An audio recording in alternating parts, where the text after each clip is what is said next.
ఒక చిన్న గ్రామంలో విహాన్ అనే ఓ బాలుడు ఉండేవాడు. అతనికి ప్రకృతి అంటే చాలా ఇష్టం.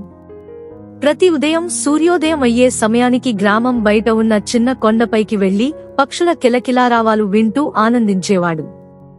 ఒకరోజు అతను అక్కడ ఒక చిన్న గాయపడిన పక్షిని చూశాడు.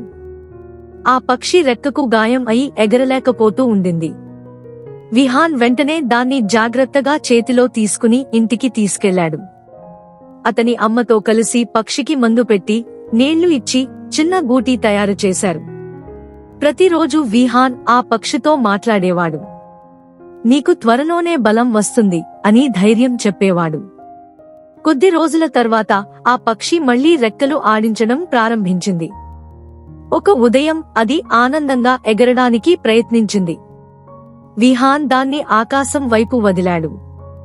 పక్షిగాల్లో ఎగిరి కొద్దిసేపు అతని చుట్టూ తిరిగి మధురంగా కిలకిలమంది. అది కృతజ్ఞత చెప్పినట్టుగా అనిపించింది. విహాన్ ముఖంలో చిరునవ్వు మెరిసింది. ఆ రోజు అతను ఒక విషయం తెలుసుకున్నాడు. చిన్న సహాయం కూడా ఒక ప్రాణానికి కొత్త ఆశను ఇస్తుంది.